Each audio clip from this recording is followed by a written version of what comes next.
Murielle, hello. how are you? Good. Thank you so much for being here. I like being here. Murielle, you are an author, a playwright, director, producer, cultural artist, I guess educator. I'm Wait, there's more than anything. Yeah. Yes, and human rights activist. I haven't been involved in the human rights activism for a very long time. When I worked at the UN, I was very much, but I had an official title, but I'm mostly an artist, if anything, and mostly cultural, if advisor and a producer. I'm more of a and a director. Yes. Writer, novelist. So you're all of it, but I love how you're trying to say, actually, I'm not, but you are. Well, people, yes. I get it. I can't help a lot of times. I just had a very big discussion with somebody, and it kind of shocked me because, I'm a middle-aged woman, and I have to really think about that. And sometimes I have to remember I am the oldest person in the room sometimes when my family isn't there because they're older. Yeah. Right? Sorry. So I thought you were going to tell me to be quiet. No. 1, 2, 3, 4. So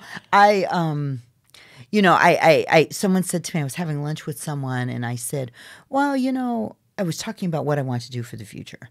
And because I'm a 6-year national playwright for the Mellon Foundation. So you have to produce, you have to write a play a year.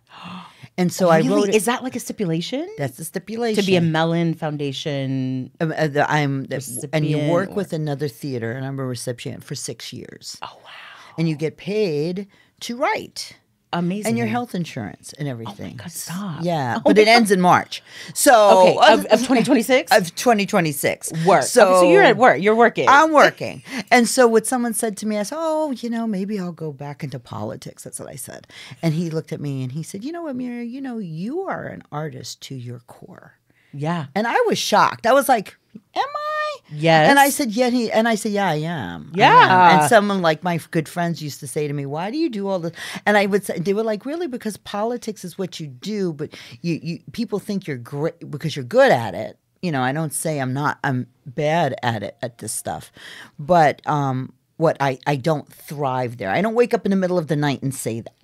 You know what I mean? If I'm working 5 in the morning, I'm working 5 in the morning on my book. I'm working 5 in the morning on the outlines of my play, or I'm talking to myself. You're a multi-hyphenate. So you have all of this energy and talent busting out of you. Oh, thank you. Human rights activism is amazing, but there's your work, and I have a question in here too about that. But you have activism within your plays, your books. You've written books. Yeah. I think of it this way. Yeah. This is how I think of it. I think that I like to tell a good story. I like for people to be entertained, whether they're touched, whether they laugh or whatever. So it's like a cheese enchilada, okay? Yum. And what I do is I stick spinach in there. So you get all the yummy stuff, and then you get the nutrients. Yes. And if you go away with saying, oh, wow, I never thought of it that way, a non-Indian. Yeah. But from this last play, I thought it was very interesting because a lot of younger women were coming because I have the whole thing about rage. Yes. In TP Tales from the Stoop. Tales from the Stoop. Yes, your one-woman show. Yeah. And then they came up to me. I think you might have been one of them who said, rage is really that way for and it's a lot of Native women. Yes. And it's something to talk about because we didn't talk about, we come from a generation where it was so wrong for a woman to have rage. Yeah. To have menopausal rage, perimenopausal rage. Let's just medicate it. You shouldn't be that way. Indian women don't act that way. Every Indian woman I know is enraged about something. Very enraged. And the older I get, the more enraged and mean I get. And now I know. Now I'm becoming that old mean Indian woman. I'm like, I get it. My knee hurts. My back hurts. Yeah.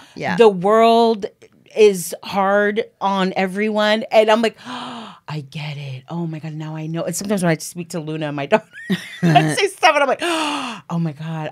I remember like, oh my God, why is my mom like so like mean? Like what? You know? And I'm like, oh, now I know.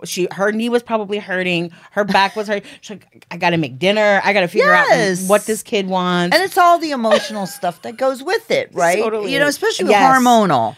Hormonal. And it used to be like, and it's so used against women. It's so used against Native women, especially Native women. Yeah. Oh, you're so emotional and whatever. And it's like, oh yeah, well, the woman has 3 jobs and 3 kids. So why would they be unemotional? Well, yeah, I wonder. I wonder why. So I think that's how I see my work. You know, I want someone to look at it and say, wow, this is really entertaining and having a good time with it, but leaving with a speck of nourishment. Yes. Whatever that nourishment is. My husband used to talk about Powerhouse being cultural nourishment for the community. Yes. And he'd say, and sometimes you need that nourishment. And so, you know, when you're giving that nourishment. So I think of it that way, you know, and, you know, it doesn't make you saintly or anything, but, you know, you think of it in those terms, right? And so I guess that's an activism type of way. When people talk about human rights to me, I mean, I was so deep. You know, I worked at the UN. The fucking UN. That's what I'm saying. I'm like, you literally have the UN in your bio. And there's nothing funny there. No. The UN tried is to make real shit. Yes. Real shit. Real shit used to go down. And one time it was my last year. And I was sitting with somebody from the government, from the Federation of Russia. And as I sat down, they had these 2 bodyguards. And I said, oh, you're a killer. I was like, the hair stood. I said, oh, this isn't funny. This isn't a book or a movie. This is real. Yeah. This is danger, girl. Like, I might say the wrong shit and like say the wrong shit. Hit on the way out. Yes. Like, yeah. So you truly, when you realize that it's, and when you're not, and that's when you're starting to say to yourself, okay, do I want to stay here? Yeah. The woman who I worked with for the 10 years I was there, she died of cancer, Tanya Ganella Fisher, and she taught me everything. And so did Oren Lyons. I mean, they really molded me to do, and I couldn't figure out why. Why me, you know? And I was very molded to be a diplomat. I was very molded to understand leadership. But I realized that they had a bigger idea than I did, because I was like, no, I don't want to do, no. And they were like, no, you'll be really good at it. Come on. I said, I don't know anything. They said, we'll teach you. And it took me, and you know, what people don't understand, before I even talked at the UN, before I gave a speech, before I did anything, I was really basically, you just stand there, before I even hit the UN, for a whole year. You're learning how to write emails, how to talk to people before you meet somebody. You know, there's a whole stuff, what a negotiation is, all of that. Right. But you know how to talk to people. You've known how to talk to people because you are an actor, a playwright, a director, and a producer. Yes. And I want to go back to the beginning, if we can. All right. I want to go back. So we briefly spoke about the TP Tales from the Stoop, your one-woman show that I got to see. It was incredible. Oh, thank you. Thank you. And you are a real New York City urban Indigenous legend. Oh, okay. You were born in Brooklyn. No, I was born in Roosevelt Hospital in Manhattan. Okay, so you were born in New York, not even T. But I wanted to find out about I kind of know, but I want you to tell the gentle listeners how your family came to Brooklyn and what year did they come here? My daughter wants me to correct this. She does right. She doesn't want me to say 1800s because we sound like settlers. So in the 1890s, my family, is that right? In the 1890s, if the correct year is, we came from Virginia. Yes. And what happened was that it was illegal, the story goes, it was illegal for Indians to be married it was illegal for Indians to be married to anybody who was considered colored. And that was half black and half Indian. Right. Because they had the one-drop rule. That's where all that started. And so it was illegal for them to be married, so they had to leave Virginia, and they left everything. And then they came to New York City. And those were your That's great, my great. No, those how are many? my great grandmother. She was a herbalist in Virginia, and she was a midwife. Oh, amazing. And my great grandmother was also a midwife. Oh, wow. And she helped deliver all my grandmother's babies in the house in Brooklyn. Stop. Yeah, and when they first moved to Brooklyn, there was no Brooklyn Bridge, right? And you had to take a ferry, I think, and the house was all Norwegian fishermen. Wow. Yeah. The house that your family bought. My family lived. It was the beginning. There were Norwegian fishermen. Then they left, and then the Irish came. That's how they. So this is took it. 1890s. In the 1890s, I'm pretty sure it was mostly Norwegian. And then the Irish. It was the country. It was Yeah. the country. Yeah. Brooklyn was like the country. It was the country. And there's pictures of them with parasols and corsets, looking like the Gilded Age. Love. But a lot of Native people came during that time period. Yeah. And we're kind of erased from this, but there were a lot of Native people who came from Oklahoma, came there and got jobs. And there were a lot of upstate New York Indians who came and got a lot. So we all, it's very interesting because they were getting work. And my family, my grandmother always had and my great-grandmother always had an open door policy for Native people who came to New York. So even back then, the community would find each other. Yes. Through work, through jobs. And it used to be as simple as we met one family. His family was in Fashion Week, actually, Turtle Big Mountain. Okay. His grandfather was very good friends with our family, and we met them because it was in the newspaper I think before there were big mountains, maybe, and they said their family, they said American Indian family stranded, and my grandfather went into the city and got them, and they stayed with us. I mean, it was there was a lot of that, amazing. or my grandmother would do things like she would see somebody and she would stop, and my mother would do it too. I used to get so embarrassed, but they would stop or my mother would stop and say, "Are you Indian?"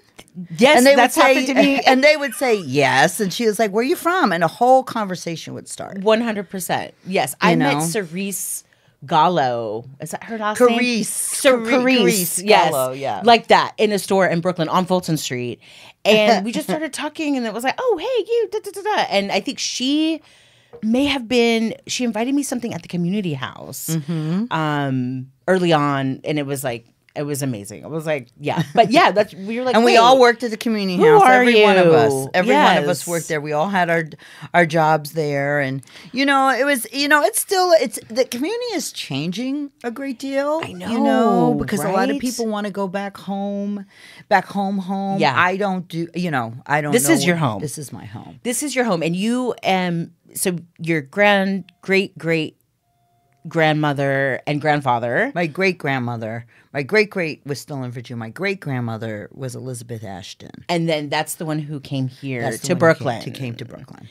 And then your grandmother, your mother, yes. Everyone was born in this house. Yes. And you grew up there. Yes. And when you were growing up, it was a more predominantly Italian. It was nothing but an Italian neighborhood. But Italian it was mob neighborhoods, run, yeah. Which I loved in the teepee tells, just like I mean, I don't know. I always have this affliction for mobster and mafia movie. I don't know what that is. It's so weird. I remember someone said to my husband, actually, he said to me, I said to him, everyone talks about gang warfare in New York. I said, I don't remember them being any gangs. He said, what are you talking about? You were raised with the biggest gang ever. You were raised with the mafia. And I said, that's not a gang. Yes. I said, he was like, yes, those are criminals. Yeah. I'm always so shocked when people say that.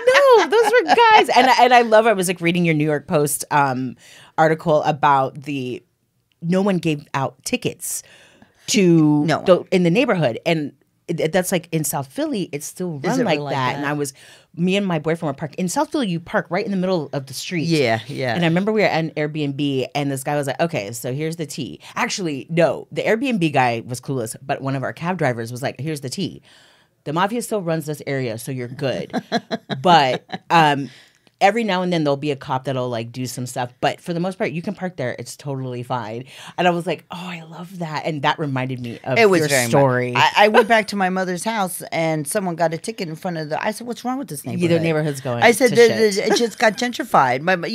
And we still act like it's the old. If someone looks at us too much, my mother will be fighting with somebody. She'll be like, why don't you mind your business? Tell me about your mother, Murielle. Oh God. Now she's also a playwright. She's a playwright. She's a director. She's the founder of Spider-Woman Theater. Yes. Now, Spider-Woman Theater, did you kind of like grow up in the Spider-Woman Theater? It like blew up in my living room. Yeah. My mother was an activist. My mother was, first of all, I grew up in theater because my mother started an open theater, which is a very prominent avant-garde theater in the downtown theater world with Ellen Stewart and La Mama. That's the world we all came from. Right. So, and it's called, isn't that an open theater? Open theater was a very famous theater. Very well-known people came from this. And my mother was part of Sam Shepard was from part of that. I read about Sam Shepard. So, I grew up with those type of people. Yeah. Being very free. Very free. And then, then the movement started. Then the American Indian movement started. My mother really joined the American Indian movement. And that's when things very, very much changed in everywhere because it was like my mother got into a car and it was now legal to be a Native person.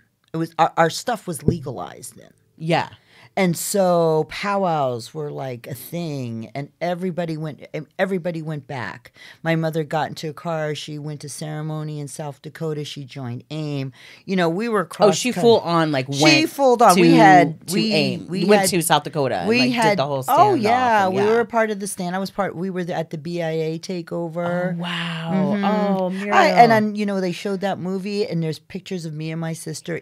I was like, oh my God, and how. But what I remember, this is the danger of it. What I remember was we had these we were very little. And we had these like shiny coats on, and the guys came down and they said, can you tell the kids to put it inside out because if they're snipers they're going to shoot them.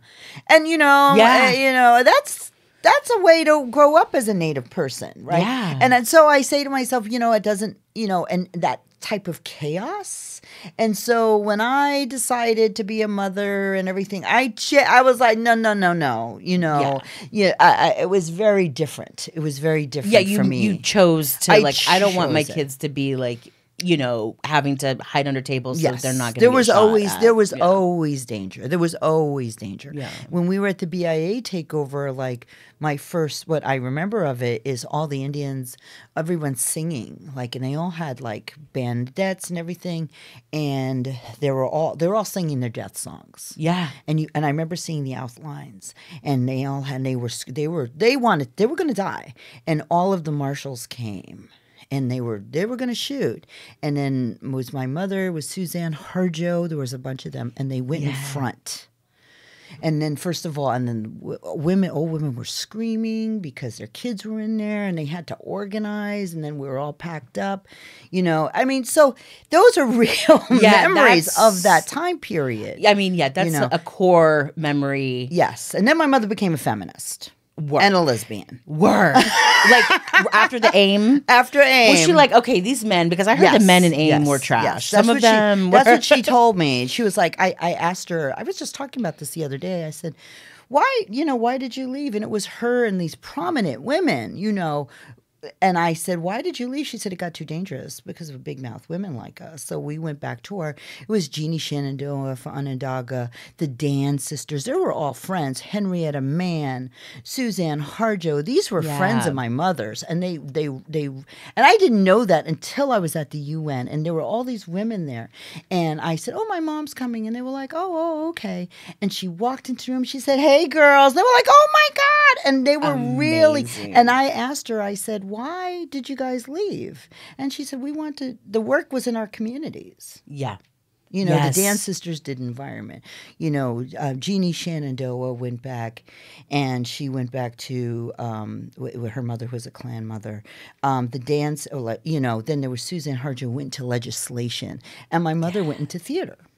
and went into feminist theater and with her two sisters, and really like what is happening in these communities. And when they first started, it was mostly different women, different sizes, and she was very interested in that. Yes. And then taking the story weaving technique and using it. And the first piece was called Women in Violence, and it was about violence against women. I mean, we're talking about in the 1970s. Yeah. And then at one point it was like my mother would say, but it was very hard because we were feminists, but we were still in marriages. Wait, okay, and stop right there. Cut. Okay, now were you raised with your father, or did you have the? They were both there. They didn't get along, as they say in the show. They must have loved each other at one time. I don't remember meeting those avatars. Those avatars did not exist to me. There's pictures of them in their native outfits, all in love at their wedding. I never met those people. I'm upset. Now, your never mom, met those people. Was your mom from Virginia? No. Was she the Rappahannock? My mother's Rappahannock and Rappahannock. My mother's from Brooklyn, you know, and my father's from 23rd Street, and he's native. Yes. Could you just imagine how that went? And he was a revolutionary, and his idea of revolutionary wasn't my mother's idea of revolutionary. Did he join AIM too? Yes, he was the director of the AIM coalition in New York City. Okay. Oh, okay. So he was the AIM coordinator here, I guess. Yeah, and so, but really, your mom was. But no, and then it was like they never got along because she was a feminist. Yeah, and he, and the ego of a man. Yes. So it was very. Yeah. It was very interesting. So finally, when the marriages were over and everything. Because that was also in the 70s was still a time where women stayed married. Yes. Because it wasn't like divorce wasn't just. No, she also told me it was also, she said, and one of the things I think, what she said to me too, and Lois Weaver's part of Split Bridges, they were all talking one day and she said, what people forget in the 70s, it was still in law that you can rape your wife and get away with it. Yes, people don't know that. Thank you for saying that. People don't know that. People, you can get away with beating your wife. You know, you can get away with those things. Yeah. So I mean, and then they said, I remember asking them. I said, well, what made you, go into theater? And they said, well, people were writing papers and writing the books, and there was Gloria Steineman legislation, and we said, well, why don't we talk about it in theater and get it out there? Yes. So, kind that's of like the spinach thing too. Yes, it's like the spinach thing. It's like how we could kind of mask our activism, but not really. Yes. But they were a little more radical. They were very, very, very radical. And so, but when my mother got with her sisters after they decided they just wanted to talk about Native theater, because they realized they had something very specific to talk about. And the Native community was like, this is what's going on. So when they did Sun, Moon, and Feather, it's about them openly talking about their father being an alcoholic and what does that mean. And they kind of call Sun, Moon, and Feather the prequel to TP Tales from the Stoop. Oh, because it's about them older. It's about them telling their story. Yeah, and it's me telling my story. And how, and so someone said, you can really call this the sequel to Sun, Moon, and Feather. So when they started doing that work, they started really doing Native-specific work. Right. And also, maybe at that time, people in our community weren't talking about the alcoholism in our families that is prevalent. Yeah. So that's so honest. We're still not talking about it. And real, especially like our generation, our parents' generation, they don't talk about anything. Therapy's not happening a lot of times for our parents. For your mom, like that is kind of like, but it's very therapeutic. But it's still, there's still things like, you wonder, like, I try to give my mother a break because I think about God, the trauma of being a woman, being brought up in the 50s. Yeah. Because my question used to be like, no one got married in the 60s. The most radical person in the world gets married, you. Yeah. And then I said, did you have any idea you were a lesbian? She was like, I did read Virginia Woolf once, and I said, boy, that made me feel like I was a lesbian. Oh well. Yes. What? I love that. And I was like, no hint at all. Yeah, no because you're like, you have no idea. You have no idea. And then I asked about my father one time. I said, what made you married? She said, he was a really good dancer. I said, that's your answer? That's not that bad. I was like, and she said, he looked really good in jeans. He was cute. I was like, whatever. I mean, the bar is so low. Well, because she was like, you have to understand, we were trying to repopulate. The way she said, we were trying to repopulate the native race. We are still a race, are we not? I mean, I hope so. I live. Yeah, because I heard something that they were saying that that native people weren't a race. Yeah. And it's definitely still a race. Definitely. How can we not be? How can we not be a race? So I've never heard that. I just heard that the other day, and I said, okay, let me take a statistic. Yeah. Is that like a Trump thing? Like they're trying to be like, oh, that's not a race. I never like try to do like the Hispanic with the Latino thing, where that's not like a race. I never thought of that. Like the language. What do they call it? Homolithic. We're not all the same, right? I know. It's an interesting concept. I find it in this, without getting too political, in this era. Yeah, we have to be careful. Yeah. Oh, you can totally be political on it. No, for our own. I mean, we have to be careful. We have to really start thinking about that. I know. Yeah. I try to dissociate. Me too. And do my little podcast. Me too. Because that is like what keeps me sane. Because if I go down the wormhole, it's like I agree with you. You could I can't do it anymore. It's like I'm interested in the work. That's why you just work on your little melon writing assignments that you have to do. Well, you could do anything you want. Wow. So I came across, I did 4 major. TP Tales was one. I have a new piece called The Hamlet Project, and then I have which is called The Center, and it's about a Native American center. Yes, and the politics of, but it's set in like Hamlet, so Love. And then we had Feast of Ghosts, which we're doing the festival from November 6th, 7th, and 8th. Wait, this year? Yes, this year in front of La Mama. Oh, amazing! So, because I originally got the grant, I wrote this because it was about mourning. Yeah, and it kind of changed though, because we were like, well, if COVID continues, how are we going to do theater? And it was me and Nick Billy and my daughter, and because we're a writing team, and so usually we come in with these ideas, we team it up, and then I usually direct it and I pull it apart or whatever, and then and that's how we've been. When Kevin was alive, all of us he did the music end of it, and we discussed it before we started writing, and then we started bringing people, because my thing is ensemble work, and how does everybody work ensemble-y, not in dance, but like how do you work together on stage? And then that's when I realized that a lot of the times my UN work, when I was taught by leadership, I realized that being an artistic director or being a director is part of that leadership. So it's part of it's a collective. What do they call it? It's when you all agree collectively. Yes. And it does the ultimate decision. People get it wrong. The ultimate decision is the person who's in leadership, but you have to listen to what everybody says and sometimes I get talked to. Sometimes I want an idea, and we talk to everybody, and I stay steadfast on my idea.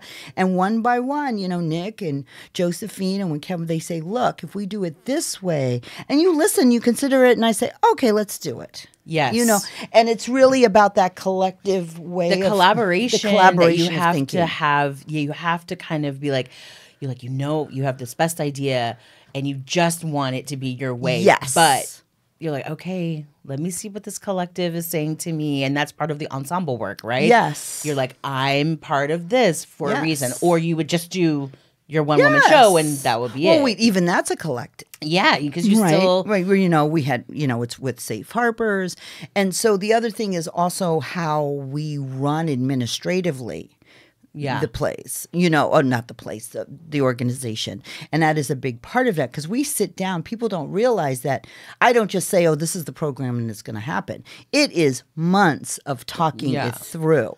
And you know, wait, so Safe Harbors, you just mentioned Safe it. Harbors, New York City. Yeah. Safe Harbors, is it still Indigenous Collective? No, the Indigenous Collective is part of La Mama. What we did was we split it up, and I said, you know, I think we need to have an international sect of this. Okay. And I didn't want to do international work. And La Mama, what they do very well is international Indigenous work.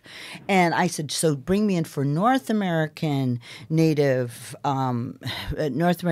things. Yeah. And then we can talk about it that way. So Safe Harbors works very closely. But also, I am their writer. I am their playwrights of residence from the Mellon program at La Mama. At La Mama. Yes. But you started Safe Harbors. Me and my husband started Safe Harbors, and Nick Billy. How did Safe Harbors start? How did you begin that? Okay, how did it start? Okay, you want to hear the name, how it started? It's a very crazy name. All of it. Okay. So Safe Harbors really started when we started talking about safe places. And there was only 4 of us in the room, and we saw Bloody Andrew Jackson. Okay. And we had a real fit about that. And I was getting out. Nick was getting out. Kevin, we were all getting out of this business of theater. We're like, we're going into something different. Yeah. Nick was in health. My husband was the ED. We're not, I was at the UN. We were like, we're not doing it. And then maybe, theater isn't important anymore. Then we saw Bloody Andrew Jackson. And it just, I saw that. My mother got into a fist fight in the audience. You know about that? No, but I couldn't even. A fist fight in the audience. They close all the doors. I wind up. Stop. Wind up making the speech. And I'm like, I'm just letting you know, we're not the crazy people here. Yeah. And these white people. This is crazy. These white people. Oh my God. Then they escort us to the hallway, and there were Indians, Native people were so upset. And this one guy who was a professor, he's yelling, "This is bullshit." Can I say that on the? Of course. This is bullshit. This is bullshit. And then so this one old lady says to my mother, says, "You don't understand. This is satire." And before my mother can open up her mouth, this guy says, "Are you actually saying to Spider-Woman Theater what satire is?" Right. So then I say, okay, so Lin-Manuel happens to be there. He comes out of the audience. He comes out. He goes, "What's?" He says, "Yes, I understand. I understand." It was mayhem. Right. At the time, I was a diplomat. So the police come. And so they tell them to go outside. So I go back. Oh, and then to make it, then someone yells, "Let's kill the actors." I said, "We can't kill the actors. They just have a job." No. Yes. But they were like, I said, and they were like, no, they need to take, these are all UN, they need to take responsibility for their actions. No one said that at Miley. That didn't work at Nuremberg. I said, Nuremberg? Really? This is Nuremberg? Yes. They were like, they need to take responsibility. I said, okay. So I go back, and the actors are huddled together. They're afraid to go outside because the Indians went nuts. Love. Which I always tell people, when Indians go crazy, you don't want to be around. No. So they're all huddled together, and I go back there and I shake all their hands, and I said, I think you're very talented. And, they were. And I said, but I think this is a lousy play. Yes. And I just want to say, I hope it closes, but it has nothing to do with but it was offensive to me. And I just want to let you know, but you're all talented. It's offensive. And then they was like, thank you. So Benjamin Walker, who was the star of the show, and he was with Meryl Streep's daughter at the time, we're outside, and Indians are still yelling. And he comes out, and he has tears in his eyes, and he shakes my hand, and he says, "Thank you for your words." And those Indians and all the Native people all looked at him, and he was like, "Taxi." He gets into the car. He sails off into the night. I was like, okay, we got to go. But the funniest part about all this is my husband, when this all went down, my husband wouldn't go. And I said, "Why?" He said, I'm not going. I don't even think Nick went. He was, "I'm not going." Because you just knew it was going to be mayhem. Exactly. So what I remember is I came home, and my husband was laying there. He's looking at TV. And I remember he had the covers over his chest. And he goes, "So how did it go?" And so I'm telling this, and he's laughing. He's like, "Oh, my God." And I said, "You'll never believe what happened, right?" And then he says, "So just another night with the Miguels, eh?" Oh my God. Yes. There are just some things he wasn't going to do. He said, "Oh, I knew that was going to be a fiasco." Yeah. It's like he wouldn't come with me. I don't think Nick wanted to come with me that either. I was going to go. I got special tickets to see the Last Temptation of Christ. The New York Times asked me to write it to see if it was anti-Semitic.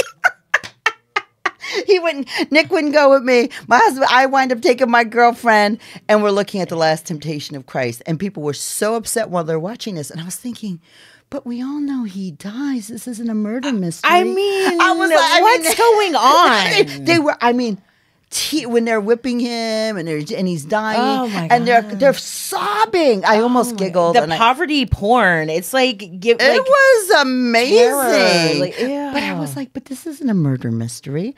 We all know he dies. I don't understand. They were like, well, he was. I was like, I'm not getting into this. Oh my God. I'm like, so yeah. So Kevin was like, I'm good. I'm good. I'm good. Kevin was like level-headed. You go do your thing. I know where you come from. I know the mother. It's inside of you. He would say things like, well, if you get arrested, I don't have money to get you out, so you can't get arrested. Oh my God, that sounds like my mom literally used to say that to me. Literally used to say that to me. That's hilarious. So, I mean, so it was like one of those things that's how safe harbors really started. So the Andrew Jackson was trauma. Basically kind of lit a fire under your asses? Yes, I was so hopeful. Love. I was so hopeful. I said to myself when it first started, because I love musicals, I come from theater, I was looking at this set, they come out, the band music, they're talking to the audience. I said, wow, maybe this is right? going to be something. Hopeful. Right? Hopeful. And then... And then the first Indian joke happened. Then the second Indian joke. Then there was fake Indians dancing with fake little feathers. And then they did 1 little 2 little 3 Indians in a 4-part harmony.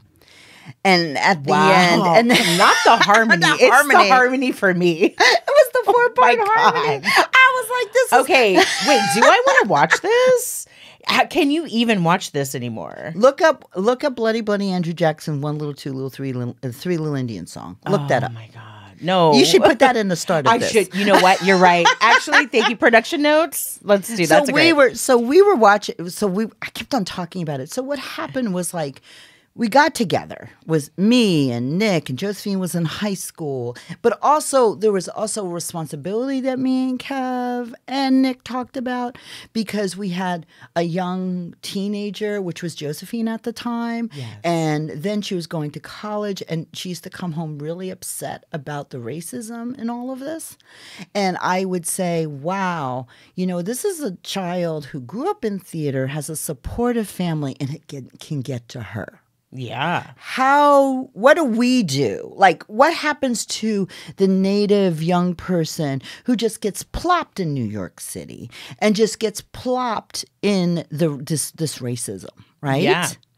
And so you say, what can we do? And that was the beginnings of the talks of all of this. And then we said, let's do something. Let's do a protest piece. And it was so funny because Mia Yu just was beginning to be the head of La Mama, and we've known each other for years, because she was like, do we want to do a coalition? We were really talking about, and we just saw each other in the halls one day, and we just started talking. I mean, like, it was a seed, nothing. And then I said, seed is a seed, though. A seed is a seed, and then we just said, well, why don't we, she says, if you do, and she was like, that got me so upset. You come here, you do it here. And I said, okay. So we did it, and it just took off. And then we said, okay, we did it as a protest piece.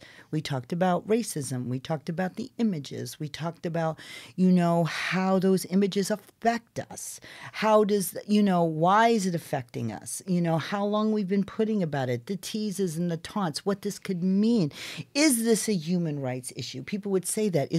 I'd say, well, it's complicated. Human rights is a very complicated issue to talk about in the field of in the field of performance. The only thing that you can talk about, which is, because what people don't know about human rights, is that it's a collective. So it's not if you hit me, right? Yeah, I call the police. But if we were in this building and across the street there's a bunch of people who are being mistreated, us collectively in this building can write and do something to stop this thing that's happening to these people, because it's a collective. Right. And that's why that's why we changed things from, it used to be, Native people, but now it's Native peoples. because we whether we get along or we don't, or tribal specific or whatever, we're a peoples. Right. So, and an Indigenous is very new. Yeah. It's very new. Yes. And the reason that was really formed at the UN, because we were trying to figure out ways for us, how does our water rights, our treaty rights, our sovereignty, how is that comparable to someone from South Africa or China or South America? So taking that with those same issues, going in with those issues and saying, this is a collective Indigenous people from all over the world, and we're making speeches to say, you need to change these things. That is the idea of that is when I was a human rights activist, that's what I was doing, right? Yes. And that is a very political. Now, there are people who say, oh, I said, no, human rights is it's political. It is, it's legal. So you're dealing with a lot of lawyers and stuff. Yeah. So that was but I took all of that training and I said, if we take that, and then at the time I was working on this thing called DOD, which is a Doctrine of Discovery. And at the time it was coming out that the Doctrine of Discovery, a lot of things were based on, and you see this, things were based on if you weren't a Christian, you weren't human, right? So, so that's why they were able to do terra nullius and get rid of and take out, because we weren't Christian. That's why the cross is on when they land, right? These aren't humans. Yeah. They're not Christian. So you're able to take your land. And they did this. And take so many things from you. Yes. So they did this everywhere. Yeah. And so, but if you see it, you see the DOD in many things, in health issues. You see it in New York City. And then you do see it in performance, because you see the neoclassical design, which is what everyone who does this. The neoclassical design, if it's not from Europe, then that is what's the top tier. And you're taught that storytelling came from the Greeks. This is what they say. Yeah, they did say. I don't know if they still say it in school. Yeah, that's what they tell you too. Yes, I mean, I went and to school a long time ago, thinking, but that's true. And I remember thinking, oh, are we Greek? I was like, really, one of those things. Like, and so that is the word. So if I could change that language, right? And I'm a writer, so I really enjoyed looking at that language and pulling it apart and making. So we made a song called Terra Nullius, Terra Nullius, and we made a musical, and we did it to the vamp of Poor Unfortunate Souls from Disney. Love. And the two Indians come out. It was Nick Billy and Daniel Soames, and they. So is this the first? This is the performance as Safe Harbors. This is the first performance of Safe Harbors, right? We would say, and they come out and they would when they play the parody, and Nick would say, "Oh, look, they're a white man," and she goes, "There go neighborhood," and they would do. Amazing. And they would do a whole dance, and then Josephine came out like a priest, and she did this whole, and in the song we used the real language of the Doctrine of Discovery. Right. And this is also in Don't Feed the Indians. That's what Don't Feed. That's what it. There's the scene where she comes out. Yes, that's where it spread. So it went from a protest piece from that, and then we just started we started building and looking at musicals and looking at racism and interviewing people. And figure, because at one point I was like, well, maybe we should embrace these images. And I remember talking to Suzanne Harjo, who worked very hard for the mascot issues for the NFL, right? Yep. And she's saying, why should we embrace them? They are based on racism, and we should not. So, like, at first I was like, maybe we need to collect all the. She's like, no, why are we putting money in these people's pockets? We need to fight against this. Yeah. And I really was thinking, oh, we shouldn't embrace the racism. We have to kind of figure out, like, we've been embracing it for years, right? Like, we grew up, like, even me, like, oh, it's the Seminole Indians. Like, we would have the starter jackets and, like, the Chief Wahoo. Like, we've already embraced it because it's like, oh, it's the Indian, ha ha, he he. Yes. But then that's still unhealthy and dehumanizing for us too. So it's like the other part of it is like, let's do what you're doing and putting a spotlight on and making fun of the dehumanization, but still has comedy involved. Yes, and making fun of yourself. Yes, and we make it's so funny because the costumes were so good in Don't Feed the Indians too. Yeah, that was Sheldon Seymour. He passed away. Yeah, R.I.P. So good. It was really, we would, I mean, it was like, how do you go from creation? I mean, it's an epic piece. It's an epic piece. And so, we did that on tour. We did that for how many years, Nick? 2 years, maybe 5 years. It was like a good 5 years, we were doing it. And then finally we said, we branched out and we wanted to do other things. And then COVID happened. And then we started talking about Feast of Ghosts. And that's how this happened. So Safe Harbors, that is the journey. But we did a lot of... Safe Harbors were the first thing you guys were... You were talking about safety. Safety. And it started with safety. It started with what is a safe place for people to talk? Where is a safe place for people to create? Not just talk.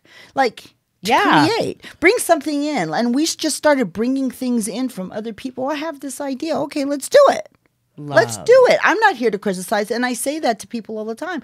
Look, you want a reading? You want to go to Broadway? Okay, tell me. I'll invite people. What is the thing? So, but the name Safe Harbors, it's very interesting because I write a fantasy series, and I wrote a short story about about these about shapeshifters and native vampires and everything.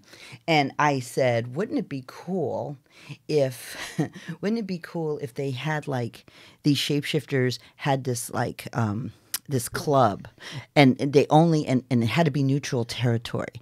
And then when somebody walked in, if they yelled "Safe Harbor," then they would harbor them for the night, and no one could kill you, suck your blood, or kill you. And they were all Indians. That's amazing. They were all native. So like sometimes outside, werewolves come running in and say "Safe Harbors." They were like, "You're a European strand. I can't do anything." And then they say, "Well, they said Safe Harbors," and so they have to hold them for the night until they can go. So that's kind of how the name happened. So it was in your book then, the Indigenous fantasy. The Indigenous fantasy. It's in the it's in the 5th book. And what is the book called? The series is called the Star Song Carrier series, and the first book is called The Star Medicine. Oh, amazing! And it's just about, it's like if anyone has seen The Gilded Age, it is that, but with native immortals who are having a fight on Earth. I love that, and also shapeshifters, vampires. Well, it was very hard to find a vampire story. I had to make one up. Yes. Native people do not talk about their vampires. If they're listening to this, they do not talk about vampires. And it's like one of those. And finally, I found a story in Alaska, and they tell me the story, scared me to death. Yeah. And then I said, well, can I repeat the story? And they said, no, you can only say it when the snow's on the ground. I said, well, that's a no. Yeah. So I'm not going to do that. Yeah. So it's very interesting. And I was like, and I did a whole thing like, is that a European concept? We had to have those stories. I found a lot of werewolf stories, a lot of shapeshifting, a lot of those throughout our culture. I found more things about energy stealing. Mm-hmm. Yeah. Which is, I found more stuff, but the actual European thing. And I used to always say, wow, vampires just come here and, they just kill Indians and no one says anything. And they're colonizers too. It's such a thing. Yeah. So that was don't you think there was some Indian vampires said, no, you can't. So I made a whole thing up. Oh my God. They have to ask permission. And, I need to read that book. They have to ask permission. That's so good. It's the first book, the Indian way. Yes. Oh my God. And the first book is called The Star Medicine. I did self-publish it. It's on Amazon right now. And right now I'm looking for a publisher who's going to do all of them. Oh, yes. So that is because I see that it's in, Oh my God. This needs to be the next film. Don't say Game of Thrones. No. God, no. No. But I've never seen Game of Thrones, so I don't know if that's being shady because I heard it's good until the end. Okay. You never seen You it? never saw it either? Okay. He's no fun. I want to see it, but my boyfriend loves it. Do you love it? I read all the books. I read all the books when people were reading them in a room as big as this. I love. And it was Jar Jar Martin. Like I used to have conversations with him. And he would say, just tell them about, and he would sit there and he was reading just stuff from his new book, from the new book. And all those characters and stuff it was there. Was it was Game of Thrones. It was Game of Thrones. And we read them years ago when the book first came out because it was really very.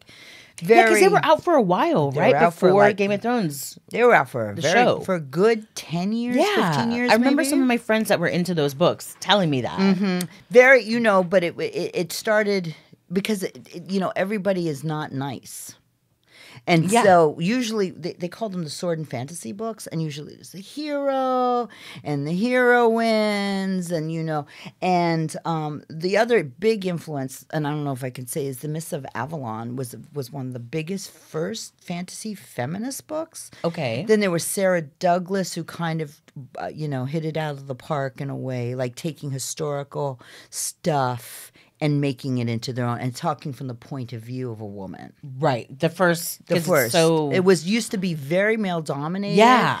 And what happened was that it really changed genres when women started going. So if you look into that field, it is a lot of times it's very female heavy. Yeah. More so than George. There's George R.R. Martin, but he was he does the right. But he changed it in a way too, because it was the heroes are tainted. And I'm interested in that. I'm interested in characters of tainted heroes. Yes.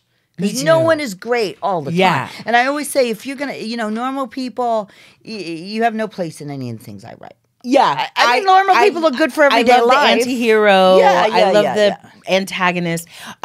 Which reminds me of, did you like Dark Winds? Did you watch Dark Winds? I know, I'm scared to watch Dark Winds. Oh, it's so good. I'm scared to watch it. Danae Navajo noir. Yeah.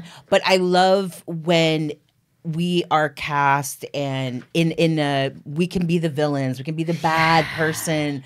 It humanizes us. And we're a complete full human when you see us good, bad, ugly, all of the above, and it does that. It's so good. And that's what I mean when we talk human rights. That's what that means. Exactly. That we're allowed to do we're allowed to be what we need to be, not what the European society says they want us to be. Yeah. And when you put that structure on us, then we are talking about a violation. Yes. Because it goes into health programs. It goes into water programs, into water rights. It goes into treaty rights. It does something to our sovereignty.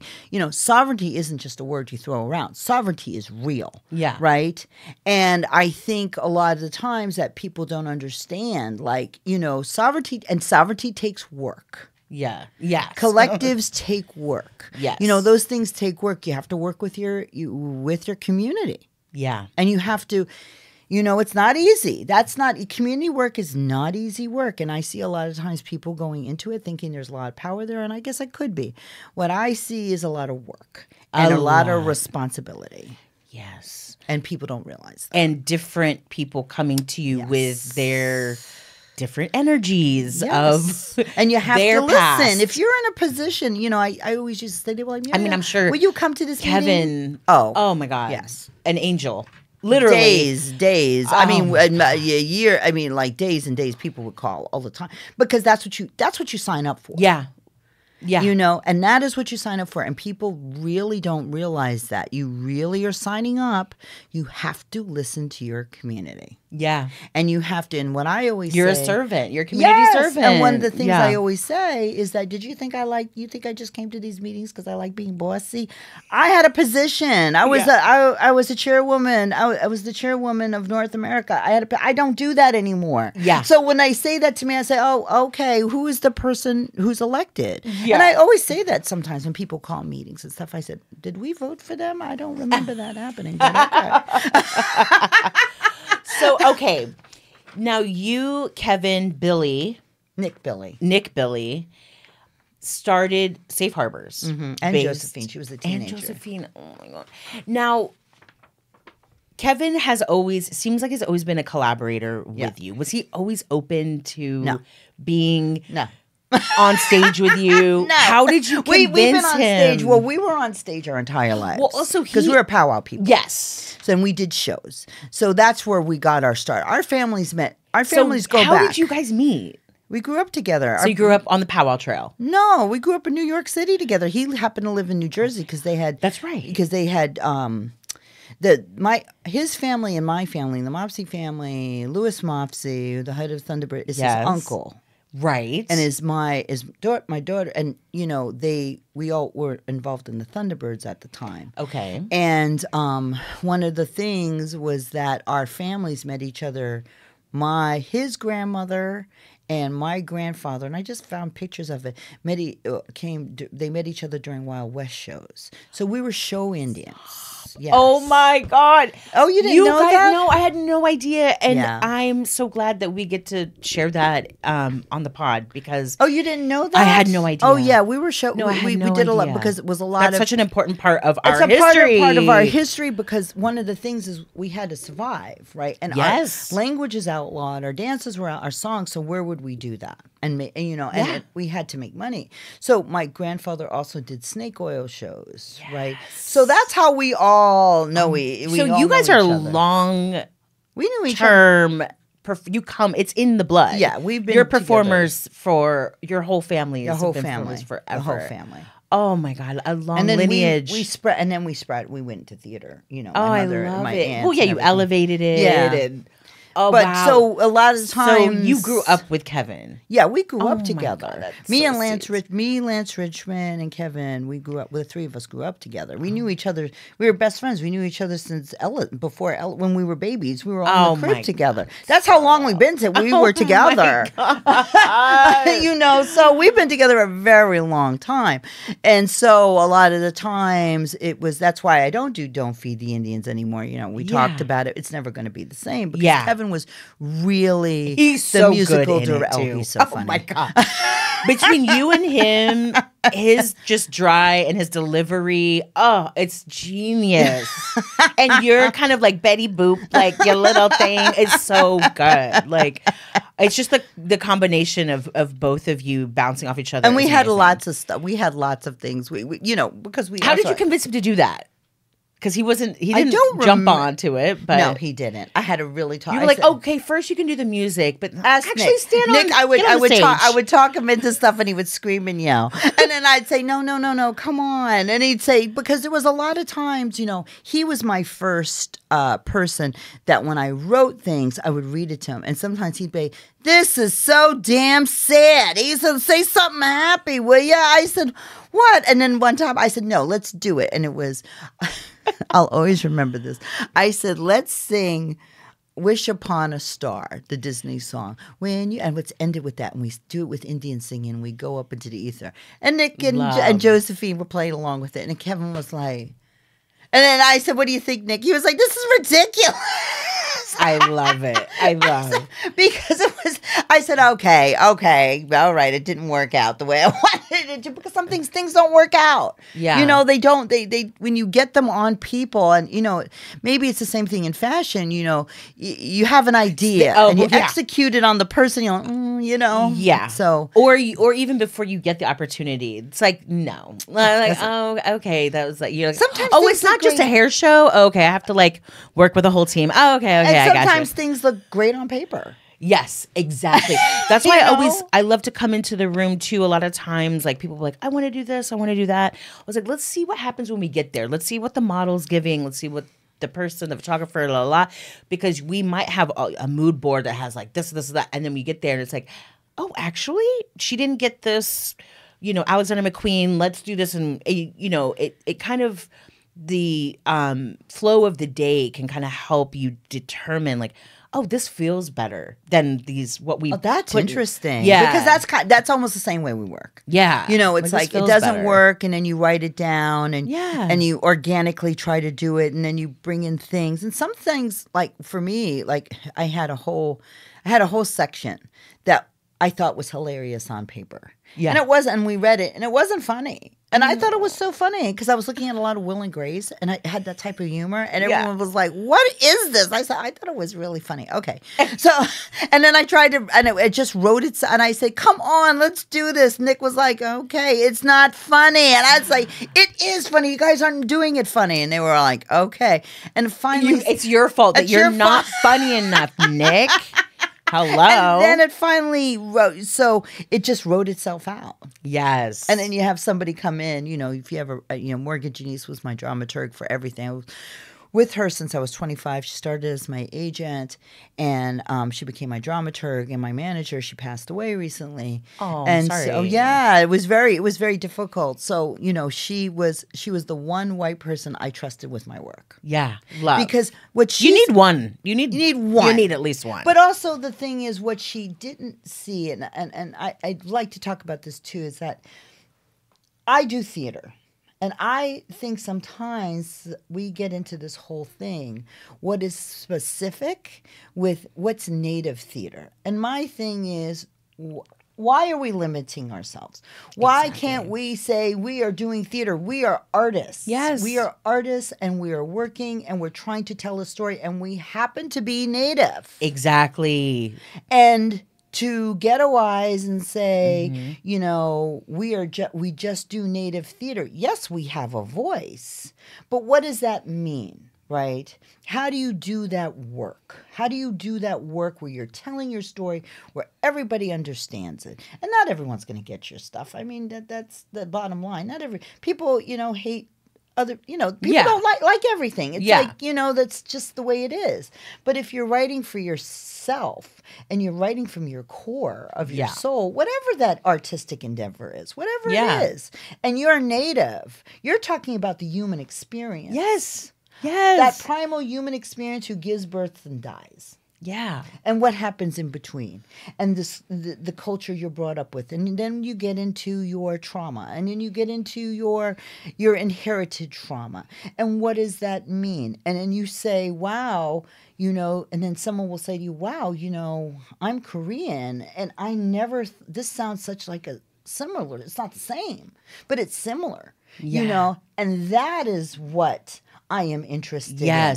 I'm not interested in, let's go over here and I have to go and you know, we'll need some more wampum. I could care less. I love in, exactly. I know? love in Don't Feed the Indians, a Divine Comedy Pageant. Yes. When the producer or the director of the Broadway show, when the kids are auditioning, she's like, well, give me and your accent is amazing, by the way.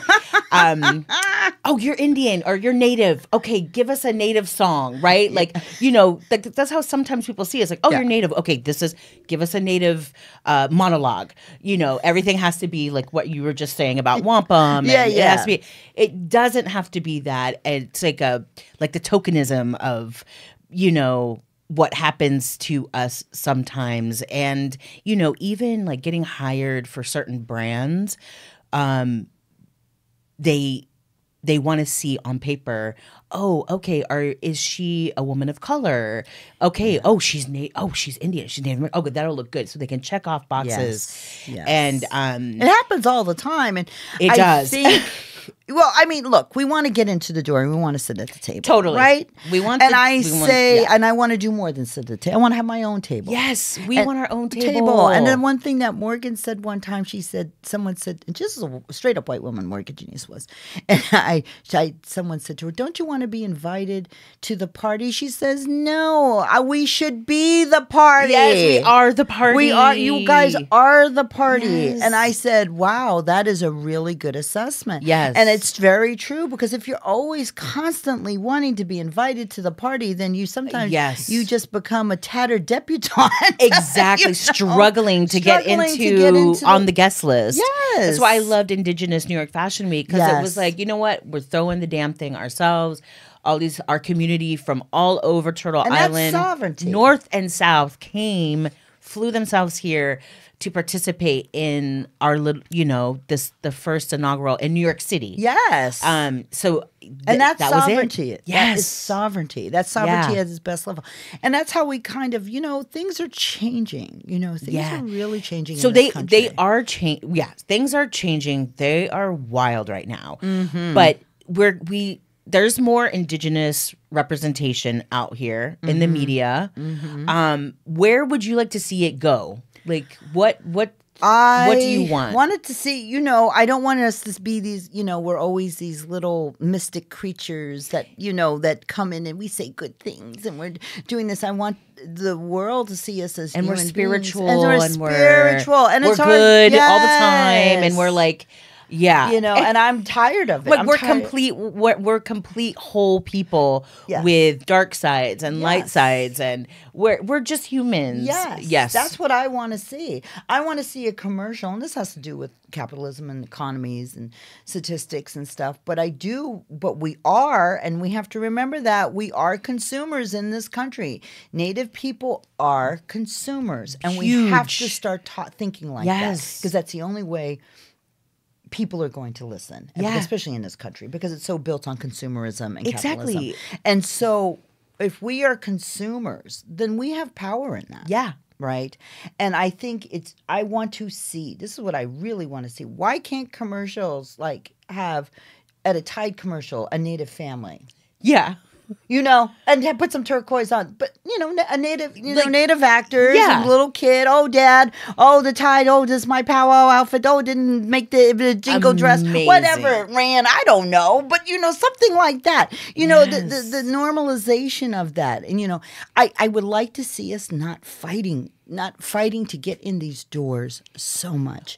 And and us like, but we, you know, there's no way around it. Being Native. Well, there is a way around it. And the way is that we need more of us everywhere. Mm-hmm. We need more writers, directors, actors, doctors, therapists. I mean, we just need, because we are such a minority and so, you know, lowly represented in every source, but we need to be in those doors and in those rooms to pitch the Tide commercial. Yes. You know, we're not in those, you know, rooms. We need to get there, you know.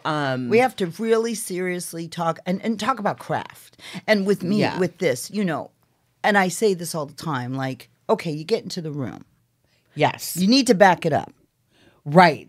Exactly. You have to have the craft. You have to have a dedication to this. You have to, you know, there are downsides to theater, but if you love it, you do it. Nothing comes with, you know, our traditional ways tell us nothing comes with the good and the bad. It's, you know, there's good that comes with the bad comes, you know, it's not, and sometimes we're always so ready to only talk about the joy, but joy is fleeting, and we have to talk about the ugliness in the mirror. Yes. And if we're not willing to talk about that. You're such a drama. You are an actress. You are such an actor, and that's what I love, because it's so true. The happiness, the sadness, it all belongs together. Yes, it's not one way. Yeah, and, you know, and I'm, you know, and the thing is, I'm very interested in how do we talk about the human experience, us as Native peoples. That is what I'm interested in. Yeah. The family dynamics, the dysfunctional family dynamics is funny, but it's also hurtful, because pain and comedy are one of the same. Yes. They oh you my know, God. And with Native people, that's all we got. Sometimes is our humor.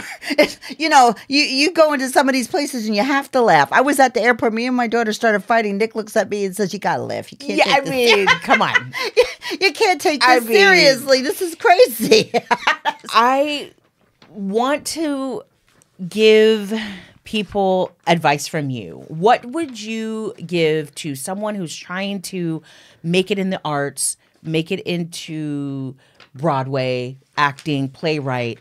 What advice? I mean, you kind of like know your craft, kind of like. What would you study, know everything. Your craft, study, read, know your craft. You have to, you know. And I say this to my students when I was a professor, was an assistant professor. I always said, you know, I get it.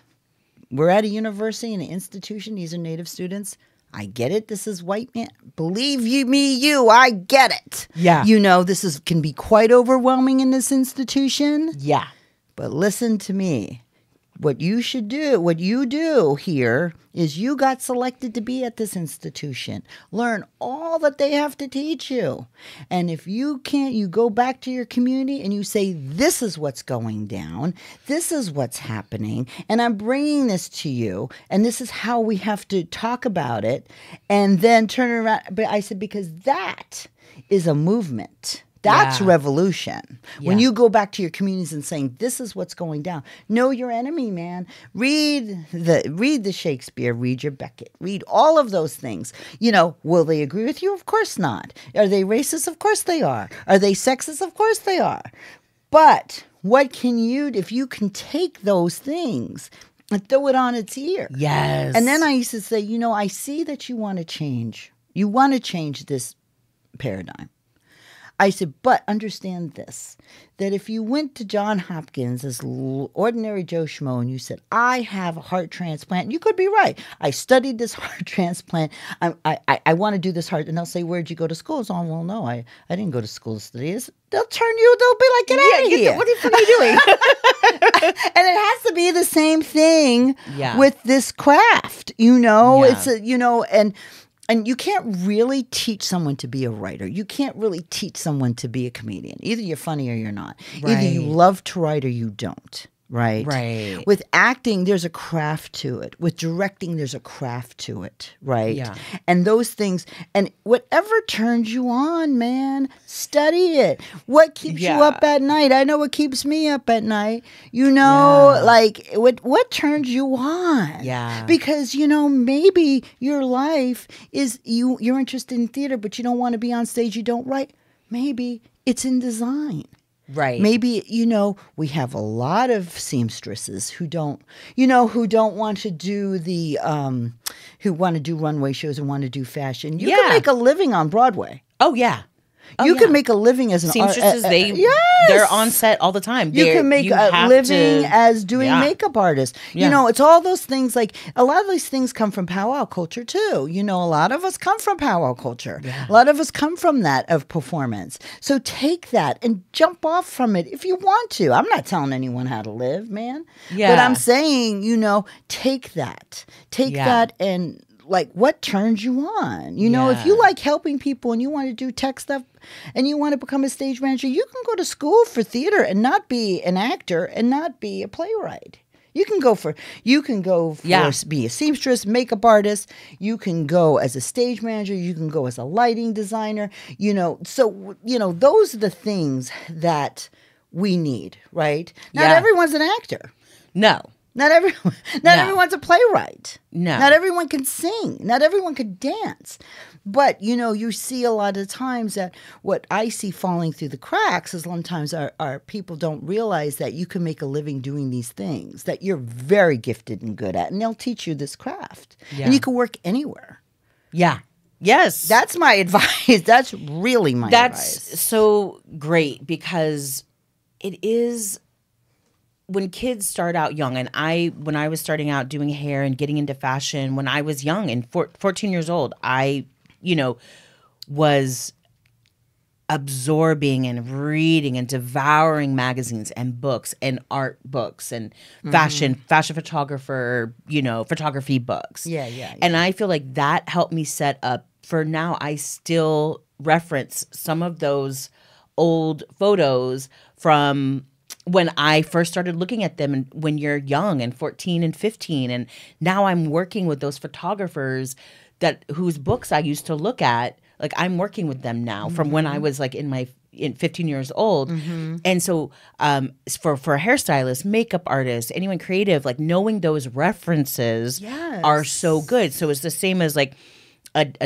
director or an actor to know, a certain treatment or a scene or a movie, whatever it is, that like there's so much like you go deep dive into that. Whatever you want to do. Yeah. Someone was talking about Vogue magazine, my daughter, and I said, the thing is there's a line in The Devil Wears Prada when he says, "This is more than a magazine." And I said, I felt that way. They were like, really? I said, being a teenager on the res, man, you sit there and you get the Vogue magazine and it's like, it opens up this world to you. Like, oh my, even though I came from New York, when I lived, you're like, oh, there's more out there. Yeah. And this is the way, definitely. There's so it's all those type of things, It is weird because Vogue magazine is so true. And like I said, when growing up, I mean, for me, it was like escapism. It's escapism. Like Wichita, Kansas, in school, and seeing these beautiful, strong women that were, the supermodels in the 90s. Supermodels, And then they were gorgeous in their hair. So I saw them. I was like, oh, this is kind of, what is it? And then, just the art, the drama of it, the photography in black and white, and like started kind of shaping my eye. But it was a whole world. And that's where I was like, ooh, I want to do that. And then you have mentors and people who take you in. It's true. When people see the work that you put into it, and that's what happened to me at Bumble, as the owner of Bumble, Michael Gordon, saw how nerdy I was and like obsessed with, I would take Polaroids of all my models that I would come to practice on, and I made a book out of them, and he was so into that and would, tell other assistants, oh, see what Amy's doing, like you should do that. And then that's how he invited me to my first photo shoot, and then he invited me to assist my mentor, and then it opened all these doors because he saw that I was like a yes girl, yes to everything. I didn't care if I was getting paid. I just wanted to be in those situations, in those photo shoots, in those opportunities. And that's how it kind of happens, just saying yes to things. I mean, it's the And the universe will help you. Yes. The universe will always conspire. Like they say in The Alchemist, it will conspire to help you achieve your dreams. Yeah. I mean, there are ancestors. We're here in this room because we had ancestors 500 years ago, 1,000 years ago, who prayed for us to be here. Yeah. And I truly believe that. Yes. I truly believe that. 100%. And it's hard. And it's not easy being Native. Let me tell you. Yeah. We have a belief system, and we have a belief system that we have to believe in. And we not have to, but we believe in this. And it's something we carry every day. We don't just do it on Sunday or once in a while. This is 7 days a week, how we think, how we look at the world, how we look at everything, not in these boxy ways, how we look at things in these circular ways. And it's because hard. we feel so much more. And we're all interrelated into those circles. That's why health, that's why water rights, that's why treaty rights, missing Indigenous women, that's why theater, that's why environmental. They're all related in some sort of way. And you have to kind of I believe, you have to look at that. You have to say, oh, okay. Yeah. You're like, this is what they're telling me. But then you don't want to get, and I really feel this too, you don't want to be extracted from a community either. Yeah. And that's really important to me. And how I deal with it, when someone tells me a story or something, I always ask permission. I say, can I have this story? And sometimes they say, yeah, you can have that. I say, this is so when someone says to me, where'd you get that story? I name that person. Right. And I say this, and I say, can I mention you? It's the same way when you're given very a respectful. Song. Yes. And my husband did teach me that. It's like when you're given a song, that person gave me this song. And if someone questions you, you say, so-and-so, Pepper gave me this song. And gave me permission to sing this song. And you have to say, why are you able to do this? Because so-and-so said I can do, and they gave me permission. You know what I mean? Yell at them. Yeah. Yell at them, not me. I was given this. Yeah. So I think that is really important. And if we talk about, prior and informed consent, and what does that mean? Yeah. And that's really important, because if we're going to talk about oil, if we're going to talk about extractions from our communities, let's talk about cultural extraction too. Exactly. And we can't do it to each other as much. Yeah. But we can, we do, we try not to do it to each other. But we're human beings who make mistakes, and we're human beings who do, for people. And not everyone is taught the same. No. And so there's that. And, but we are so blessed. I mean, I feel blessed and lucky to have my ways. And, I feel like because I am who I am today, because I grew up in my community back home and always go home, and I'm very lucky to have our ways. And nothing, during times of crisis or chaos, those ways do help. Oh my God, you have to really, like when someone passes away, for example, because I'm a widow. Yeah. And when my husband passed, you really have to rely on those ways. Yeah. And it's really like you have to, and you say, why isn't this happening?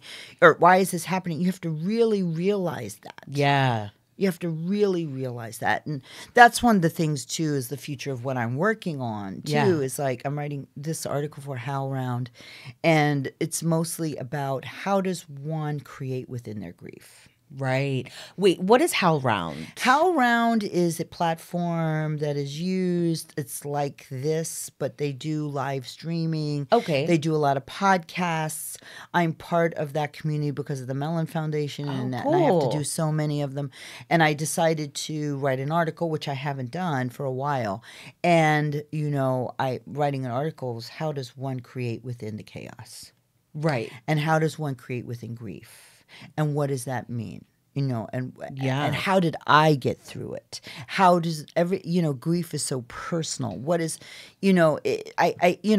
grief is different things for different people. And one of the things that you do notice, what I did notice, and I put this in a lot of TP Tales too, is that when someone dies in your family, like when my aunt died, and I knew she was slowly dying and she was older, the way to describe it is a slowly creaking of a door that's closing, and then it shuts. Yeah. And it's an ease through.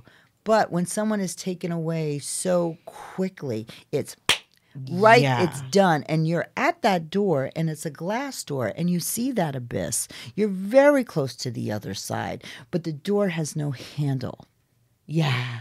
And so that is how I approach it, like knowing how close you are to that. Right. That's so descriptive. And amazing. And how close you are to that. Yeah. And if that's the one thing I can get from the death of someone who I loved, if you can get through that, how do you get through that and understand that you came through this other side of the abyss? You're looking at the abyss. So what is your work? What is my work? And I feel that my work is directing and writing, and that is what I do because I can't describe. I mean, of course, I'm an actress, but I'm an actress by default because I want to do my stuff.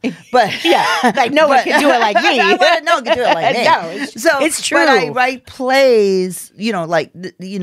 How do we talk about this? Yeah. How do we talk about grief? People, like a lot of Native people, sometimes aren't talking about grief. How do we talk about it? Yeah, because it is in our teachings on how do we deal with that, and we're here on this side, on this plane, because us as humans, we're taught we have faults. The Creator made us with faults, right? On purpose. We are not. We make mistakes. We're not immortal beings. But when you're on that other side, they're having a different life. Yeah. And you have to believe that. You have to really believe that they are on the other side, and you can call them when you need to. Right? Yeah. And but what I found was the creative process for me was extremely healing. Wow. Was extremely healing. And that doesn't happen to a lot of people. I did write 4 plays, Amazing. 2 about, one about, almost, I wrote 3 Feast of Ghosts, TP Tales, and then the Hamlet Project. And I have this new play I'm playing with right now, and it's called Love Letters, but I'm not sure what exactly that is yet. I know it's about Indigenous love and an apartment and love letters. Love. It's about love. And then I have this other play called Two Women, and it's about imprisonment of Native women in jail who are activists. Oh my God, love. So that's kind of, those are the 2 things that are in. Yeah, I'm cooking. You're cooking. I'm cooking. We'll see if I get it all. I need money. If anyone's listening to this. Yeah, give us money, please. Give us money. Give us money so I can do this. I can do this shit. Mellon, give us more. Give us more. Can you re-up the foundation? No, that's it. I'm done. You're supposed to be doing stuff. No. I'm trying to figure out what is the next step because Safe Harbors. We're really trying to figure out what is community work within this nonprofit world that we're working in, and within the theater world because we do theater. But the thing is how do you make it do we start train? I'm very interested in training younger people. Yeah. I can't be doing this forever.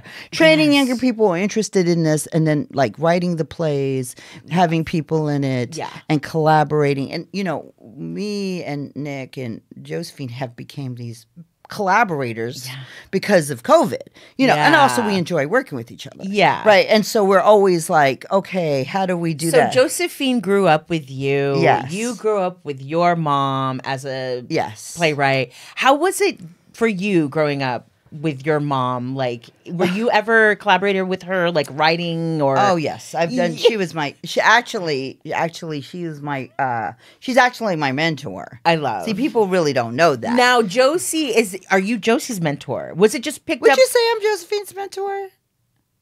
With Josie, did she just kind of? Well, all was of she us like, kind of. Her dad was, Nick was. I mean, she's a Libra, so we she's love a showbiz. Libra. Yes, they do. So we're yes, like, oh, you got the perfect daughter.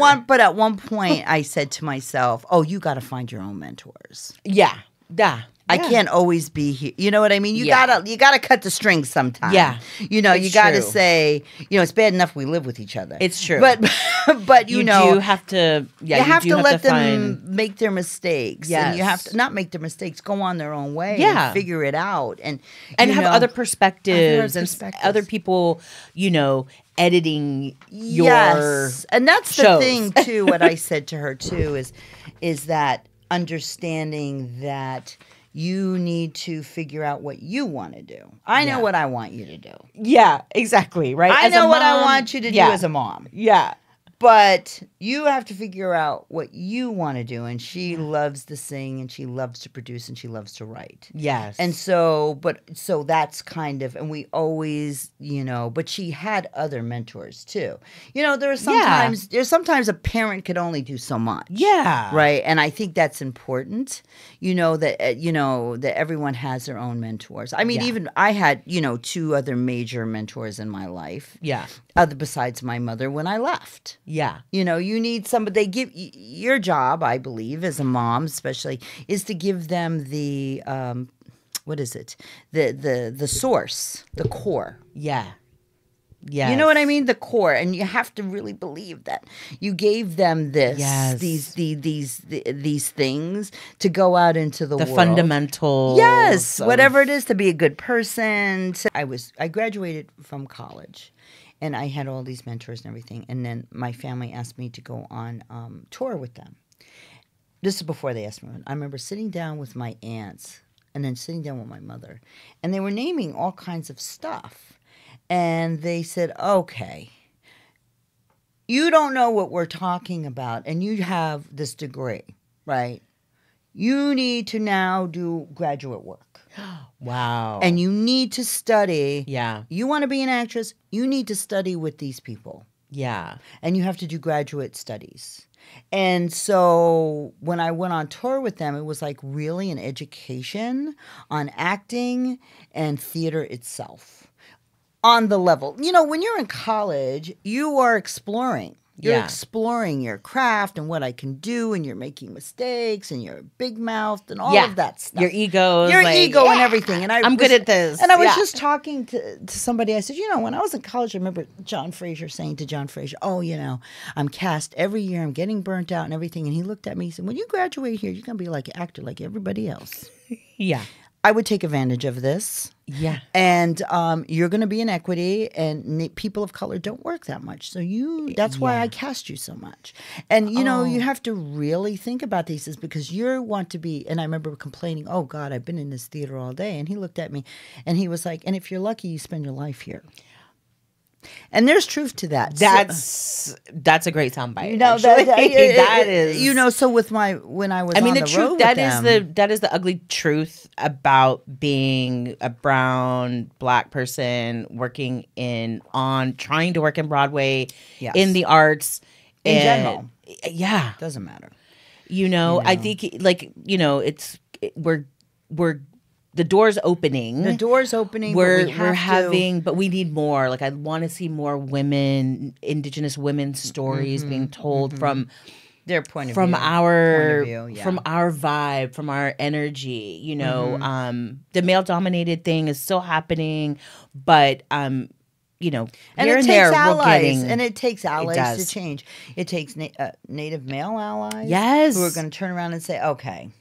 Like, you don't think this is messed up? You talk this way to this woman? Yeah. We need, allies within our fields. The Latino theater community, the Black theater community, the Arab theater community. We need these allies so we can, be collective together and tell our story too. Yes. So we don't have to, one of the main things that how we die is stress. We have so much stress because we take on.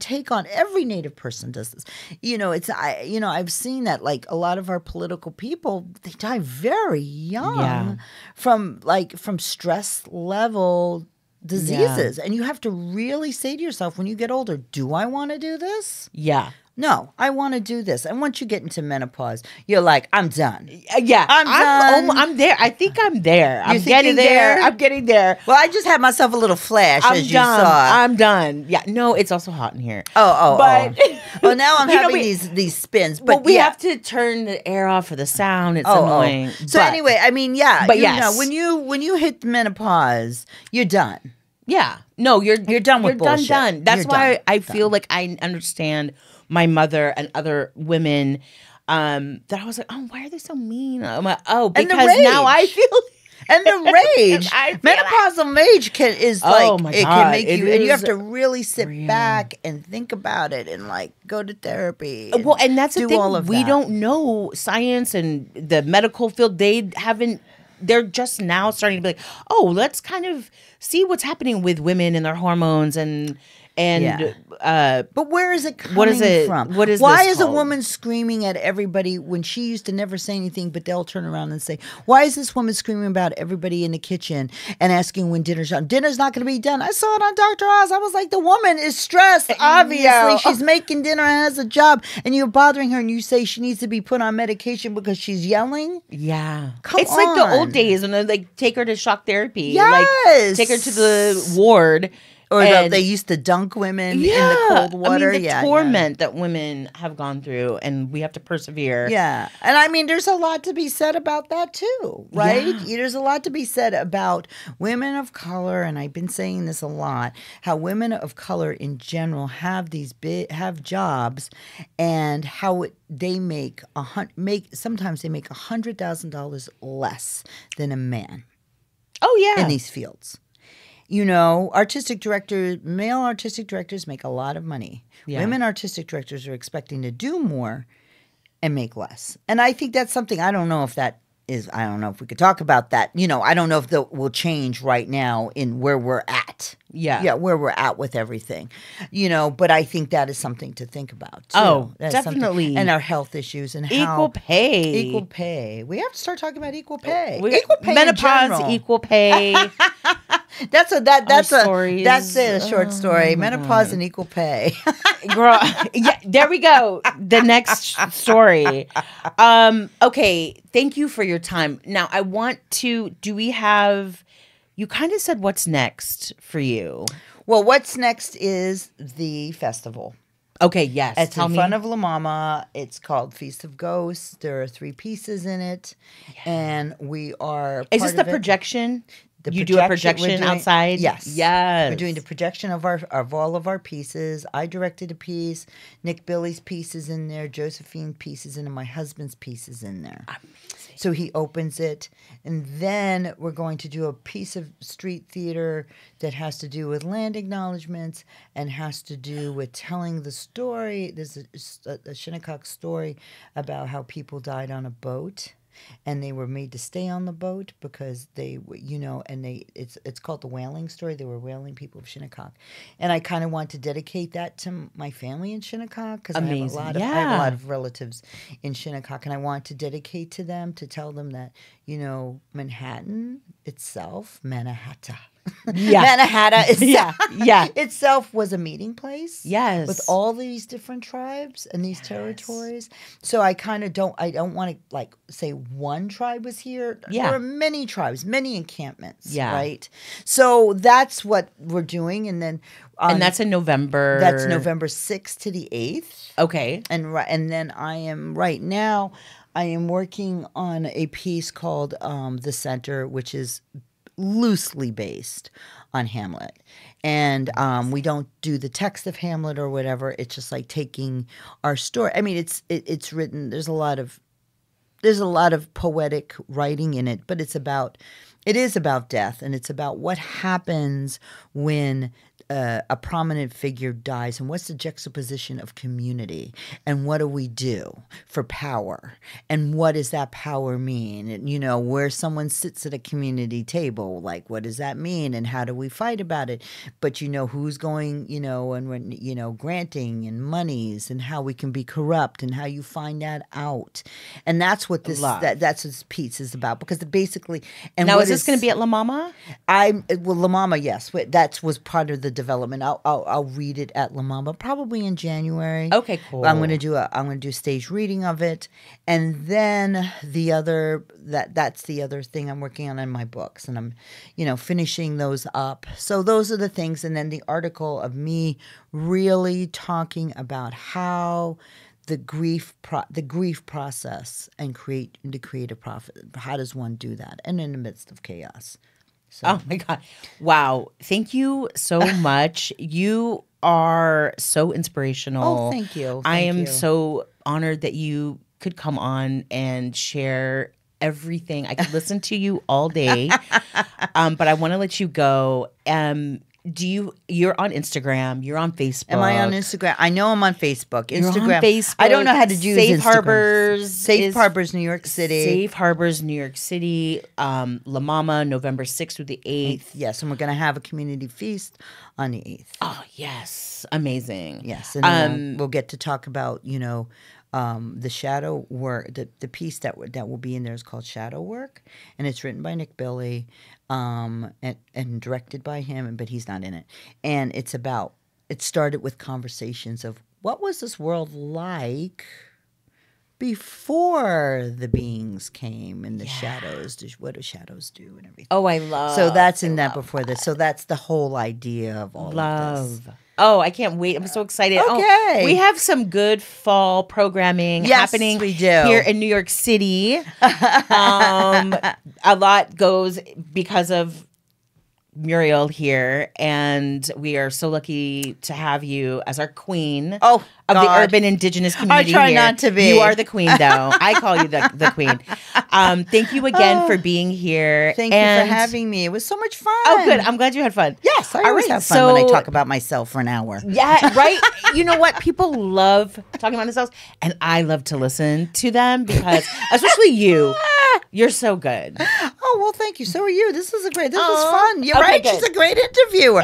Native Barbara Walters. She's very good. Oh, my God, stop. I want to be Oprah. Oh, Oprah. You want to be Oprah? Osage Oprah. You're better than that. Osage Oprah. Thank you for tuning in to another episode of Let's Have a Powwow. See you soon, cousin. Bye.